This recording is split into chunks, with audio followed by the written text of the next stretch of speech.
今天我们接着读 À table, petite philosophie du repas. Martine Gasparov.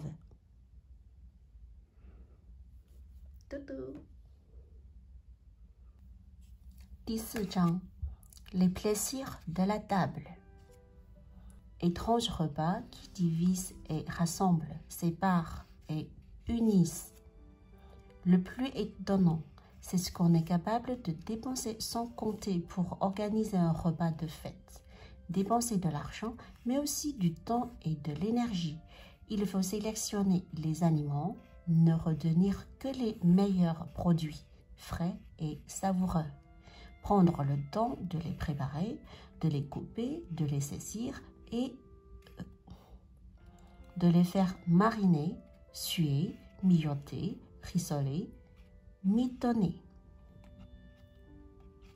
C'est tout un art. Savoir cuisiner, c'est maîtriser un savoir-faire qui s'apprend au fur et à mesure de nos expériences culinaires ou au contact de ceux qui savent déjà y faire. Les émissions de télévision ou les plus grands chefs cuisiniers révèlent leurs secrets, rivalisent actuellement avec les traditionnels livres de recettes.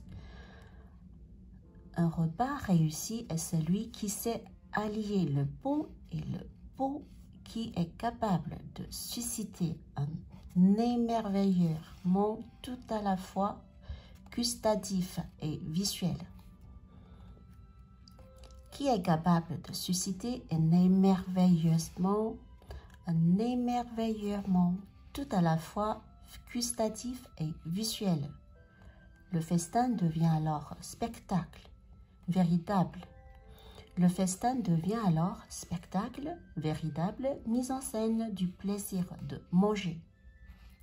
La nourriture se fait gastronomie précisément quand on commence à en parler, lorsqu'elle suscite des discours. Quand se mettre à table devient affaire de langage. Ce tournant s'opère en France à la fin du XVIIIe siècle, après la Révolution française, quand les cuisiniers anciennement employés dans les grandes maisons aristocratiques se retrouvent sans emploi et décident de continuer à exercer leur talent en d'autres lieux. C'est l'apparition des premiers restaurants. Contrairement aux auberges, simples refuges de voyageurs sans feu ni lieu, où l'on ne faisait guère que boire et se nourrir, le restaurant offre tous les plaisirs d'une gastronomie qui se professionnalise rapidement. Alors, autour d'une bonne table, on peut parler du repas, vanter les talents du cuisinier, s'extasier devant des mets subtilement préparés, se réjouir des saveurs et tenter d'en relever le je ne sais quoi qui les rend si délicieux. On peut aussi parler de toute autre chose et finalement, comme dans toute conversation, discuter de tout et de rien. L'art de la table ne disjoint pas mets et mots. Il allie le plaisir de la nourriture au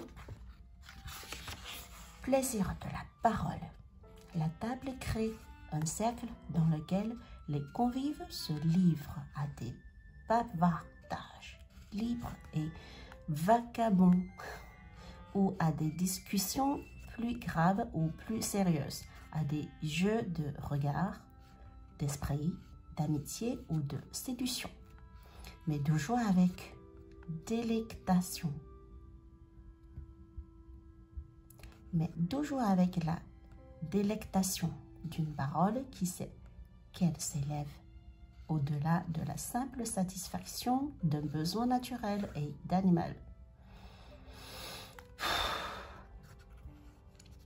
Mais aussi, mais toujours avec la délectation d'une parole qui sait qu'elle s'élève au-delà de la simple satisfaction d'un besoin naturel et animal.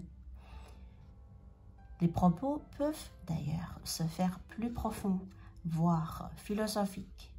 Les Grecs anciens organisaient souvent des banquets pour se retrouver entre amis et philosopheurs. L'un des plus fameux est celui dont parle Platon et qui met en scène un cercle d'amis, dont le célèbre Socrate. Allongés confortablement sur des banquets, d'où le nom de banquet. Ils boivent, mangent et plaisantent ensemble. Ce n'est précisément qu'après avoir mangé, bu modérément et renvoyé les femmes qu'ils se lancent dans ces conversations et des réflexions sérieuses. Les discussions de table, légères et spirituelles, se distinguent du sérieux et de la concentration que requiert le discours philosophique. La nourriture est par ce quoi le petit homme grandit, se développe et se construit. Mais le repas est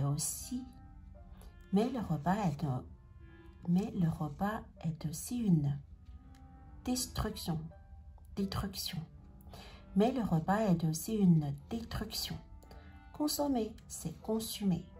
Quand on croque une pomme, elle diminue, bouchée après bouchée, et finit par n'être qu'un trognon. Tout le reste a disparu dans notre estomac qui entame son long processus de digestion. L'homme est d'ailleurs le seul de tous les animaux à prendre conscience que certaines choses sont amenées à disparaître, à commencer par sa propre existence. Il sait qu'il est mortel et tout petit déjà, les enfants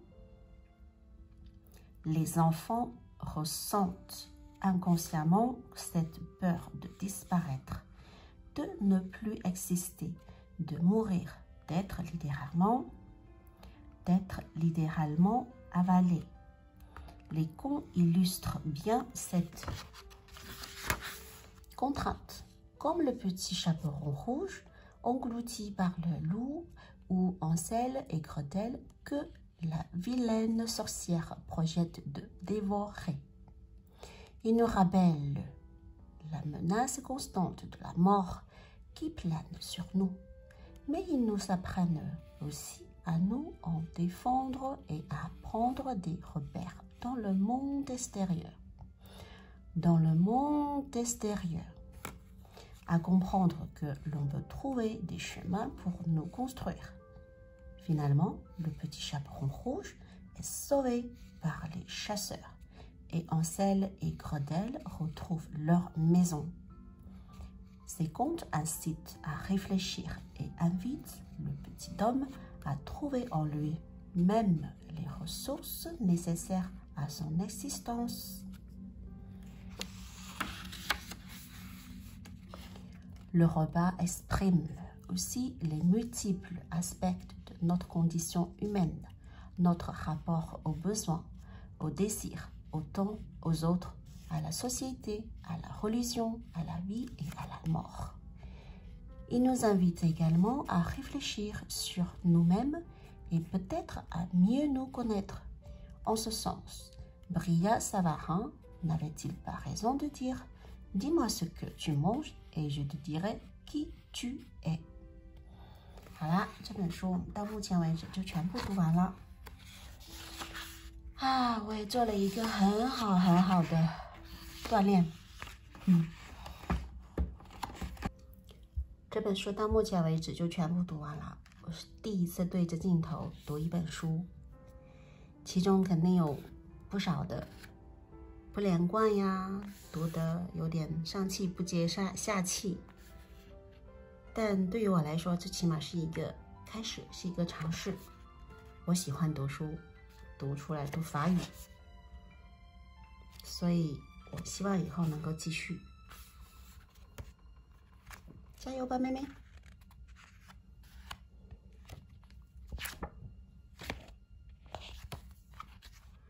也可以从我们所吃的东西里面得到一些不一样的想法，或者是从哲学角度上来讲，我们吃的是什么？我们为什么会吃它？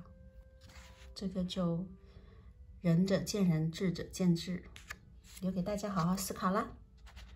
好了，我们下次再见吧。我是妹妹，Salut。